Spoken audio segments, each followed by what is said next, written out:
Siz təsəvvür edin ki, indi o Azərsoya gəlib bir cümlə ilə deyim. Mənə bildiriş kağızı gətiriblər. Ünvan mənim deyil. Zəng eləm İrasim müəllimə. Bu inzibatçıdır, nəzarətçidir. Müəllim mənim o səlahiyyətimdə deyil. Deyirəm niyə? Siz getməlisiniz asan xidmətə, asan kommunala, ərizə yazmalısınız. Arayış. Dedim başa düşmürəm mən. Bunlar qudurublar, bilsin necə. Hərə özün bir belə deyək də ağa hiss eləyir.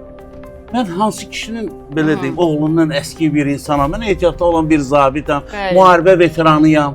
Sən mənim qulluğumda dayanmalısan. Deyirəm ki, ünvan səhvdir.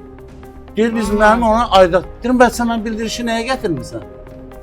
50 dəfə demişəm Səidə xanım. Bizim səlahiyyətimizə aid deyil.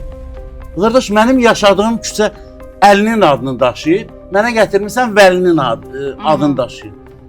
Maşallah, son vaxtlar partapart qəbul eləyirlər. Tutaq ki, mənim yaşadığım ünvanda heç bir aczad yox idi. Günlərin bir gün gəldi, sən Süleyman Sani Axundovda yaşayırsan, deyirəm, yox.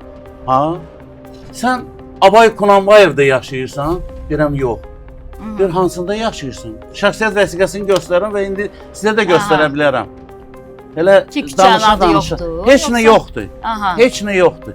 İndi siz təsəvvür edin ki, elə veriliş gedə-gedə qoy Səidə xanıma göstərim. Səidə xanım yəqin ki, oxumaz. Burada ünvan yoxdur da, baxın. Ünvan var, küçə yoxdur. Düzdür? Bəli. Yoxdur. Mənə bildiriş gətir, deyirəm onu düzəltmək lazımdır. Müəllim, onu mən düzəldə bilmərəm. Deyirəm 955-ə zəng elib düzəldərlər, bilmirəm. Sən nəyə orada oturmasan, zalım köpək oğlu? Üzr istəyirəm, sən dövlətdən bu qədər maaş alırsan. Sənin işinin adı nədir?